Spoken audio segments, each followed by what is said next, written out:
Devido a uma tempestade de poeira, está difícil ter uma visão clara do céu hoje. Nosso prota está pegando um pacote de batatinhas, mas o pacote está rasgado e as batatinhas começam a cair no chão. A garotinha vendo isso, pergunta se o prota é um ladrão e que se ele estava comendo as batatinhas em segredo. Ele explica que não é isso. Ele olha para a notícia que está passando na televisão de que um terremoto repentino está acontecendo nos arredores de Seul, mas que a escala é baixa e ninguém foi afetado pelos tremores. Mas a estação de monitoração disse que a escala do terremoto está aumentando gradualmente. O prota começa a sentir o chão tremer. Ele vai na janela ver o que está acontecendo. E uma enorme torre sai debaixo da terra. E em meio ao caos ele protege a garotinha. Ele se pergunta o que é aquilo. Incluindo Seul e em diferentes cidades ao redor do mundo, estruturas não identificadas aparecem. As pessoas deram a ela o nome de Torre do Pesadelo. Mas de repente aparece uma mensagem parabenizando o prota por ser nomeado andarilho da torre, que irá salvar o mundo. Todas as pessoas que aceitaram a invocação cairão no campo de batalha da torre. Ao receberem as bênçãos do sistema, puderam obter itens e habilidades como se fosse um jogo, mas logo elas perceberam que isso não era um jogo. Uma mensagem aparece: em breve um impacto da torre ocorrerá em seu mundo. E assim que o exterior da torre aparecer, uma catástrofe onde monstros descem da torre. A humanidade tenta lutar como pode contra esses monstros, mas um terço de toda a população da Terra foi exterminada. As pessoas perto da torre não tinham escolha a não ser assistirem. Os que foram convocados resolvem subir a torre para tentar salvar o mundo. Para prevenir o fim da humanidade, os andarilhos começaram a atacar a torre. Eles encontram uma porta, mas ela está bloqueada por uma enorme pedra. Eles tentam quebrar a pedra com suas armas. Depois de algumas tentativas, eles quebram um pedaço da pedra, e cai um pedaço de pedra brilhante. Logo em seguida aparece uma mensagem mostrando a pedra brilhante. Diz: Pedra do Retorno. Com ela a pessoa pode voltar no tempo do momento em que foi convocado e os usuários permaneceram com suas memórias intactas. A pedra pode ser dividida e ser usada separadamente. O líder dos andarilhos, Khan, diz que vai usar para confirmar se era verdade. A pedra começa a brilhar e ele some. O pessoal começa a se perguntar se o líder vai conseguir voltar aonde eles estão no momento. Um ex-professor de ciências diz que talvez Van deve ter voltado para o passado desse mundo. Contudo, como uma parte da linha do tempo foi dividida, ele pode não conseguir mais se encontrar conosco. Sakamoto explicou o que aconteceu usando teorias científicas tais como a teoria do multiverso e a teoria dos universos paralelos. A situação atual que eles se encontram é uma em que a linha do tempo do universo foi dividida. O que significa que no momento em que Van voltou ao passado, ele se tornou completamente diferente do Van que se costumava ser em nosso mundo. E que não faz diferença ele ter voltado ao passado, pois não significa que alguma coisa fosse mudar nesse mundo. E até onde se sabe, os itens da torre nunca mentiram antes. Sakamoto diz que essa pedra fará com que todos nos voltemos para o mundo em uma linha do tempo dividida. E que nem todos que usarem a pedra irão cair na mesma linha do tempo. Naquele momento, o segundo impacto de torre aconteceu no mundo fora da torre. Antes de toda a humanidade ser aniquilada, os andarilhos devem tomar uma decisão. Eles usarão a pedra do retorno para voltar ao passado ou vão ficar na torre para morrer. As pessoas começaram a perder a esperança e se entregarem. Mas algumas pessoas ainda queriam lutar, e os que não caíram na tentação da pedra do retorno montaram o último esquadrão da humanidade. Capítulo 2, onde tudo deu errado. Prota e seu amigo estão enfrentando um monstro. Eles coordenaram um ataque em conjunto. O ataque pega em cheio no monstro e arranca a cabeça dele. Prota pergunta para seu amigo se alguém morreu. Ele diz que não, apenas alguns feridos, que depois de um bom descanso vão se recuperar. O pessoal comenta que nesse ritmo vão conseguir chegar no último andar logo. Prota olha para o chão e vê uma espada. Na descrição da espada fala: espadão suprime dragões. A espada que o tigre fantasma, o mestre do andar 85, forjou durante 1000 dias e 1000 noites para matar um dragão. Contém a energia do sol e da lua. Chegando no andar 98, salão de Umumo, Prota vê seus amigos todos derrotados pelo monstro em sua frente. Ele fica em choque e acaba levando um golpe do monstro. Ele começa a pensar em desistir, vendo que tudo que ele passou foi apenas para ter essa morte patética. Mas ele olha para cima e vê seu amigo atrás do monstro. Seu amigo consegue acertar um ataque no monstro e fala para o Prota se levantar porque ele não consegue derrotar esse demônio sozinho. Mas assim que ele termina de dizer isso, o monstro acerta um golpe letal. O Prota fica furioso e vai com tudo para cima do monstro. Ele vê uma luz, como se fosse uma linha em direção ao monstro. Mesmo sem entender o que era aquilo, Ele vai com tudo pra cima e com um único golpe derrota o monstro. Ele vai em direção ao seu amigo no chão todo machucado. Seu amigo pede desculpa e mostra como ele era um cara que deixava todos mais alegre, que mesmo nessa torre cruel,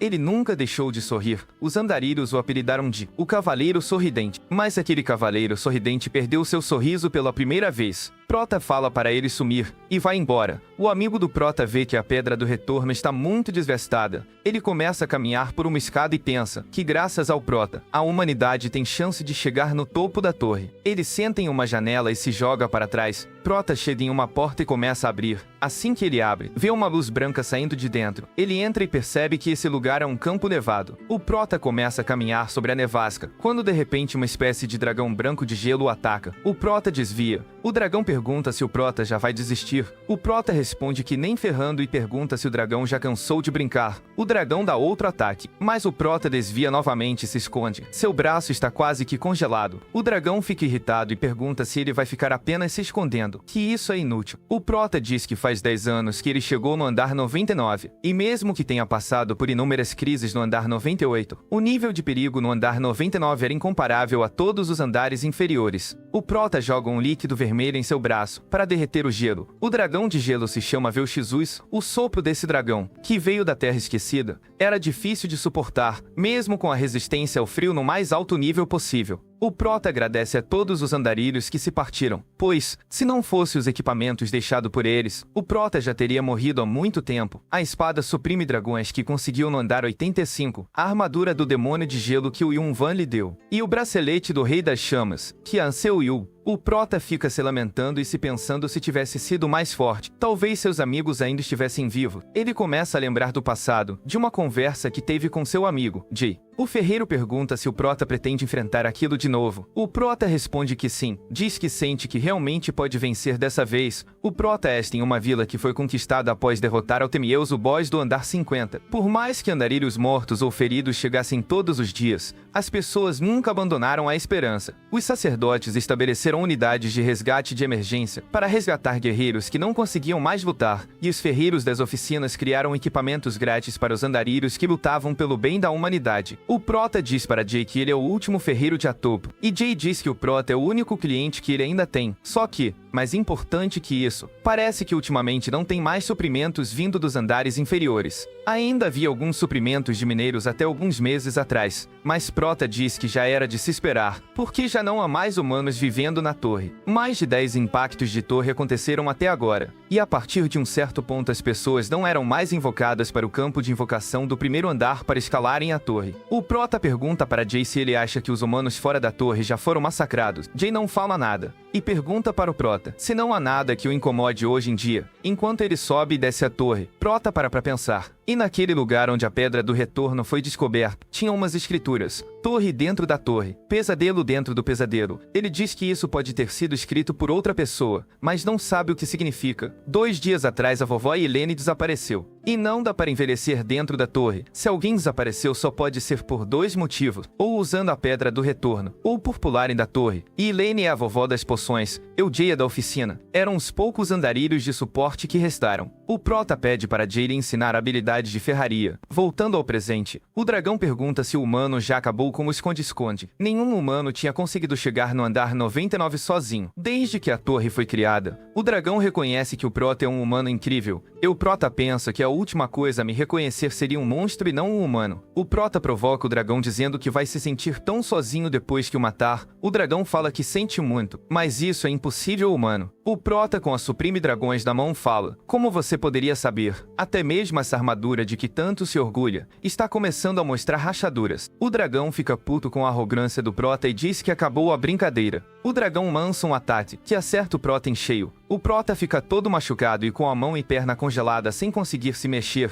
O dragão pergunta se o Prota vai lutar até o fim, que mesmo se ele persistir a única coisa que resta é a solidão massacrante. O Prota olha para o dragão e diz que ele fala demais e já parte para cima dele com suas Supreme Dragões. O dragão fala para o humano desistir, porque com essas habilidades ele nunca vai conseguir o derrotar. O Prota diz que começou a raidar a torre depois de outras pessoas, e acabou perdendo habilidades e classes secretas todas as vezes, e por isso desistiu e se concentrou concentrou em apenas estocada. É uma habilidade de espada. Cada vez que ele treinava, sentia sua estocada cada vez mais rápida, mais precisa e mais forte. Depois de muito treinamento, deixou de ser um movimento simples e começou a ganhar poder de ataque comparável a uma habilidade secreta. O prota vai em direção ao dragão e faz apenas um único arranhão após centenas de estocadas. O dragão abre a boca para lançar outro ataque. Enquanto o prota está no ar e não consegue desviar, ele enxerga a mesma luz que ajudou ele a derrotar o boss 98 saindo da boca do dragão. Na mesma hora, ele segura firme sua espada e vai em direção à luz, e acerta um golpe fatal no dragão. O dragão fica no chão sem um olho, perguntando como ele ousa. Prota debocha e pergunta se ainda não foi o bastante. Isso deveria ter acabado contigo de uma vez por todas. O dragão fica puto com a arrogância do prota. Voa rapidamente ao céu e prepara outro ataque, só que mais poderoso. O prota desvia com muita dificuldade. O dragão para na frente do prota e diz: "É uma pena, humano. Se houvessem mais 10 humanos como você, talvez conseguisse me derrotar." O prota manda ele calar a boca. Tá se fazendo de durão mesmo com esse corpo todo danificado. O dragão fala algo importante. Ele diz: "Se sua raça não tivesse sido enganada pela pedra do demônio do sonho, seu destino teria sido completamente diferente." Que pena. O prota, sem entender, pergunta de que pedra você está falando. Mas o dragão ataca novamente e o prota desvia por pouco e corre para a porta. Ele pensa: se a garra dele o tivesse o arranhado, ele estaria morto agora. O prota fica pensando no que o dragão falou sobre a pedra do demônio do sonho. Se passou 5 anos, e finalmente o prota conseguiu derrotar o dragão. Assim que ele o derrota, começou a aparecer vários títulos. Você conseguiu o título Pesadelo do Andar 99. O nível do usuário chegou ao limite máximo. A vitalidade do usuário chegou ao limite máximo. As habilidades S marciais do usuário chegaram ao limite máximo. A agilidade do usuário chegou ao limite máximo. O prota em cima do dragão quase morto pergunta: o que era a pedra do demônio do sonho? O dragão diz que ele já sabe a resposta dessa pergunta. Você aprenderá sobre tudo no último andar. Logo em seguida, o prota encontra um novo item: Espada do Dragão de Gelo. A espada é imbuída com o sopro do dragão de gelo. Vê o Jesus. A lâmina da espada se revela quando o mestre dela deseja lutar. O prota diz que aquilo não parece com uma espada e sim com uma adaga.